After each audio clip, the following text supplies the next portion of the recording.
যুবসাথীর form তো fill up করেছো, but সেই ফর্মটা অ্যাপ্রুভ হলো কিনা কিভাবে চেক করবে? কোনো কারণে ফর্ম ক্যান্সেল হয়ে যায়নি তো? এই চিন্তা থেকে মুক্তি পেতে আজকের ভিডিওটা সম্পূর্ণ দেখতে থাকো। তোমার হাতে থাকা মোবাইলটা থেকেই তুমি চেক করতে পারবে তোমার ফর্মটা অ্যাপ্রুভ হলো কি হলো না, বা বর্তমানে কি কন্ডিশনে আছে। তাই চলো বেশি দেরি না করে, আমার পাশে কম্পিউটার স্ক্রিন দেখতেই পাচ্ছ, আমি ডাইরেক্ট সেখান থেকে তোমাদের দেখাবো। তবে কম্পিউটার আর মোবাইলে আলাদা কিছুই না, একদম সেম প্রসেস। ওয়েবসাইটে ঢুকলে তুমি একদম সেম টু সেম একই জিনিস দেখতে পাবে। সবার প্রথমে এখানে একটা ওয়েবসাইটে আমি ঢুকেছি, তুমি দেখতে পাচ্ছ ওয়েবসাইটের নাম আমি নিচে দিয়ে দিলাম। ওয়েবসাইটটা গুগলে গিয়ে সার্চ করলেই প্রথম যে ওয়েবসাইটটা আসবে সেটার মধ্যে ঢোকো, বা ডাইরেক্ট তোমাকে এরকম একটা ইন্টারফেসও নিয়ে চলে আসতে পারে। ঠিক আছে, এখানে আসার পর দেখো অনেকগুলো অপশন আছে। প্রথমে স্বনির্ভর বাংলা বলে একটা আছে যুবসাথী, আর একটা ফাইন্ড ইওর ক্যাম্প। এই ফাইন্ড ইওর ক্যাম্প বলে এই জিনিসটাও একটা স্পেসিফিক রিজন আছে, এটা কেন দিয়েছে, অর্থাৎ তোমার নিজের এলাকায় কোথায় কোথায় ক্যাম্প বসছে তুমি জানতে পারবে। এর ভিডিও আমার চ্যানেলে দেওয়া আছে, সেখান থেকে তুমি দেখতে পারো।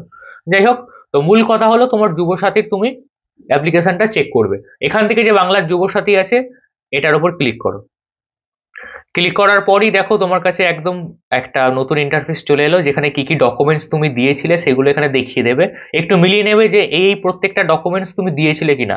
যেমন মাধ্যমিকের অ্যাডমিট কার্ড, মাধ্যমিকের মার্কশিট, আধার কার্ডের কপি, ভোটার কার্ডের কপি, আর আছে ব্যাংকের পাসবইয়ের জিরক্স, আর আছে এখানে তোমার যদি কাস্ট সার্টিফিকেট কোনো থাকে সেই কাস্ট সার্টিফিকেটের জিরক্স, আর একটা পাসপোর্ট সাইজ ফটো, আর সিগনেচার অফ, তোমার হচ্ছে সিগনেচার ছিল, আর একটা মোবাইল নাম্বার যেখানে ওটিপি আসবে। তো এই সমস্ত ডিটেলস তুমি দিয়েছিলে কিনা একটু চেক করে নেবে। তারপরে দেখবে এখানে পাশে, আর যারা মোবাইল থেকে করবে মোবাইলের একদম স্ক্রিনের ওপর দিকে দেখবে যে তিনটে অপশন আছে, download system guide, apply online, আর চেক স্ট্যাটাস বলে। চেক স্ট্যাটাসের ওপর হাত দাও। হাত দেওয়ার পর কিছুক্ষণ অপেক্ষা করো, এখন সার্ভারে অনেক বিজি আছে, একটু টাইমও লাগতে পারে, ক্যান্সেলও হয়ে যেতে পারে, 2-3 বার করো, কারণ সবাই চেষ্টা করছে, এটা সবাই করছে। এখানে আছে মোবাইল নাম্বার, তোমাকে এখানে নিজের মোবাইল নাম্বারটা দিতে হবে। কোন মোবাইল নাম্বারটা? যে মোবাইল নাম্বারটা তুমি যুবসাথী ফর্মে দিয়েছিলে সেই মোবাইল নাম্বারটা, বা যে মোবাইল নাম্বারটা তোমার আধার কার্ডের সঙ্গে লিঙ্ক আছে সেই একই মোবাইল নাম্বার নিশ্চয়ই তুমি দিয়েছিলে, কারণ রুলস ওটাই ছিল যে আধার কার্ডের সঙ্গে বা ব্যাংকের অ্যাকাউন্টের সঙ্গে লিঙ্কের মোবাইল নাম্বারটাই তোমাকে দিতে হবে। তো আমি আমার মোবাইল নাম্বারটা এখানে দিয়ে দিই। আমার মোবাইল নাম্বার এখানে দিয়ে দিলাম।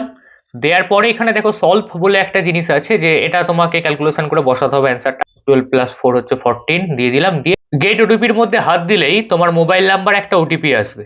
ঠিক আছে, সেই ওটিপিটা তোমাকে এখানে বসাতে হবে, অর্থাৎ যে মোবাইল নাম্বারটা তুমি দিয়েছিলে সেই মোবাইল নাম্বার একটা ওটিপি আসবে। ওটিপি আমার মোবাইলে চলে এসেছে, সেখানে আমি দিয়ে দিই। দেওয়ার পর এখানে ভেরিফাই পিন করে দাও। ব্যাস, ভেরিফাই পিন করলে দেখো আমার সামনে একটা ফর্ম চলে এলো। এবার হচ্ছে এখানে একটু টুইস্ট আছে, তোমাকে বুঝতে হবে। সেম টু সেম ফর্ম যারা অনলাইনে ফিল আপ করেছিল যুবসাথী তারা চিনতে পারবে, আর আমাদের অফলাইনের ফর্মটাও কিছুটা এরকমই ছিল। এবার এখানে বিষয়টা হচ্ছে, যারা অনলাইনে ফিল আপ করেছিলে আপাতত, সেখানে তোমাদের সামনে একটা নতুন ধরনের জিনিস আসবে। দেখো তোমাকে এখানে একটা আমি স্ক্রিনশট দিয়ে দিচ্ছি পাশে, ঠিক এরকম নাম্বার দিয়ে দেবে, এবং একটা তোমাকে নিচে একদিকে একটা নাম্বার লেখা থাকবে যে তোমার ফর্মটা প্রসেস হচ্ছে বা তোমার অ্যাপ্লিকেশন প্রসেস হচ্ছে, এরকম কিছু একটা লেখা থাকবে যারা অনলাইনে করেছিলে।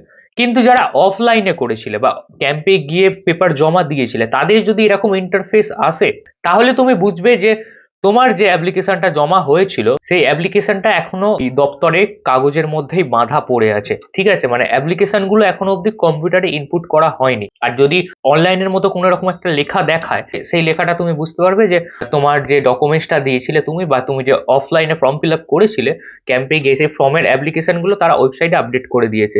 কিন্তু যেহেতু আমি যে নাম্বারটা দিয়েছি এবং এটা যার, তার ফর্মটা এখনো তারা ওয়েবসাইটে আপডেট করেনি, যে কারণে এখানে আমাকে নতুন করে একটা ফর্ম চলে এলো, আমি আবার এখানে ফিল আপ করতে বলছে আমাকে। ঠিক আছে, বাট আমার করার দরকার নেই, কারণ আমার অলরেডি অ্যাপ্লাই করা আছে। এই হচ্ছে বিষয়। যারা অনলাইনে করেছিলে তারা এরম ভাবে সহজেই দেখতে পেয়ে যাবে, একদম দেখে দেবে। কিন্তু অফলাইনে যারা করেছিলে তারা আর কটা দিন ওয়েট করে যাও, যদি এরকম আসে। কিছু কিছু জায়গার ফর্ম তারা অলরেডি আপলোড করতে শুরু করে দিয়েছে ওয়েবসাইটে, বাট অনেক জায়গাতেই এখনো কেউ ফর্ম আপলোড করেনি। তাই তুমি চেক করে নাও যে তোমারটা অলরেডি আপলোড করা হলো কি হলো না। এবং ঠিক সেম প্রসেসটা আর কিছুদিন পর, যেহেতু 26 তারিখ অব্দি লাস্ট ডেট আছে, তো 26 তারিখের পর 27-28 তারিখ করে তুমি চেক করতেই পারো। তখন তোমাকে এখানে ডিটেলস দেখিয়ে দেবে যে ফর্মটা তুমি ভরেছিলে সেটা অ্যাপ্রুভ হলো নাকি অ্যাপ্রুভ হলো না। আশা করি বুঝতে পারলে। তাই কিছুদিন অপেক্ষা করে যাও এবং ভিডিওটিকে সেভ করে রাখো যাতে না হারিয়ে যায়, এবং তুমি যখন চেক করবে যাতে না ভুলে যাও কিভাবে কি করতে হয়। তাই ভিডিওটিকে এখন সেভ করে রেখে দাও। আর এই বিষয়ে আরো যদি কোনো কোশ্চেন থাকে তুমি কমেন্ট করে জানাতে পারো। আর চ্যানেলটিকে সাবস্ক্রাইব বা ফলো করে দিয়ে যাও প্রতিনিয়ত এরকম ইনফরমেটিভ ভিডিও পাওয়ার জন্য।